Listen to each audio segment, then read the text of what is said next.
Joining me live now from Atlanta is the Reverend Al Sharpton, host of Politics Nation on MSNBC. Good evening, Al.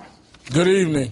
Your reaction, your immediate reaction to this remarkable news this evening, at literally the final minutes, that this is currently in reprieve of some kind. We don't know whether this stay is going to be granted. We don't know if Mr. Davis will be executed this evening. Your reaction? Well, you know, it reminds me of 2008. I've been involved in this case for the last 3.5 years. His sisters came to National Action Network, the civil rights group I had, and we looked into it, we delved into it, and we became involved, which is why we held the vigil today that is still going on. And I was there in 2008, Martin, where we stood in that same courtyard that we were having the vigil all day, and I was holding Troy Davis's mother's hand 90 minutes before his scheduled execution, and the Supreme Court stayed it.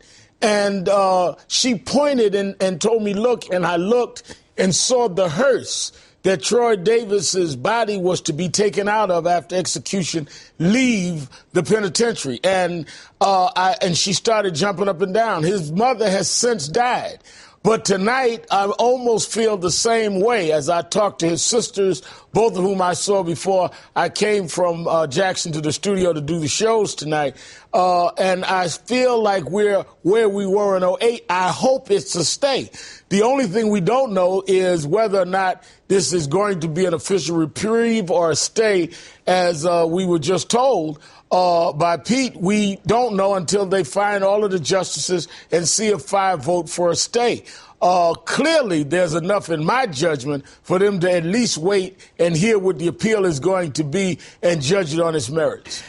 Al, we're hearing that 3 members of the officer who was killed were waiting to observe this execution. And as far as they're concerned, these recantations of testimony are worthless. They feel Mr. Davis has been through the criminal justice process and deserves to be executed. Your reaction to their view? You mean 3 members of his family? Indeed. Well, I think that anyone would understand a family who has lost a son, a brother, wants to see some form of justice and should get all of the justice that the state can give them. I'm against the death penalty, but I also think that the job of the justice system is not to be swayed by emotion or passion, understandable and justified or not, on either side of this. The fact of the matter is that if the wrong man is executed, that is an injustice to Officer McHale and Officer McPhail's family. So where it is understandable how they feel, the state's responsibility is to make sure whatever they do is beyond a reasonable doubt. You cannot say when there's been recanted testimony, and the testimony of the eyewitnesses, Martin, was the only evidence this man was convicted on. There was no physical evidence.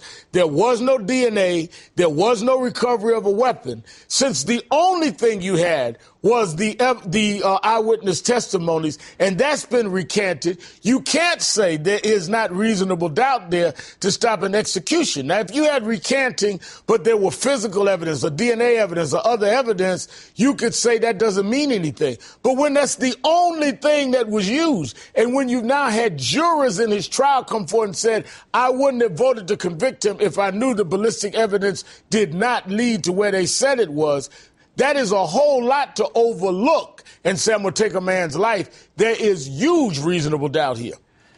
Reverend Al, a remarkable insight, and it's great to have you on this network because your perspective as a civil rights activist, relationships with some of the members of Mr. Davis's family, and your perspective as a broadcaster. We're grateful to you for the moment.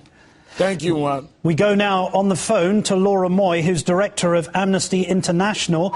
She's inside the gates at the prison. Laura, I wonder if I can ask you for your immediate reaction to learning that there has been this delay in the execution of Mr. Davis. Well, you know, it's a very emotional scene down here. People are a little bit more calm. I'm on the grounds of the prison where a couple hundred supporters are gathered around the Davis family. And I think everybody is just on pins and needles. And there was a bit of false information that came from the several hundred people who are on the other side of the highway who were waiting for some kind of word, and people got the wrong information that there was a stay, and it turned out it was just simply a delay. So it's been a very intense evening. The security here is incredibly intense, despite the fact that nobody is doing anything to provoke any sort of situation. People are just gathered here very peacefully, even though sometimes there's some loud chanting of people who are very just upset about what may happen here. But I don't think it's that unusual for the Supreme Court to create a delay. There are always these last-minute appeals. Sometimes people get stays of execution. I was down here in Georgia when a man got 3 stays of execution in 1 week, and at the end of the week was executed. So it's a very torturous process. People need to understand that about the death penalty. It's not a clean clinical procedure like it's designed to appear. Laura, why did Amnesty International take up this man's case? Well, in 2007, we issued a report called Where is the Justice for Me? We decided that Troy Davis's case had very salient issues in it that were emblematic of the problems with the justice system, problems with the death penalty system, and we felt like we had an opportunity to help one man, but also to shine a light on a larger system where, shine a light on this larger system that is so terribly broken and biased.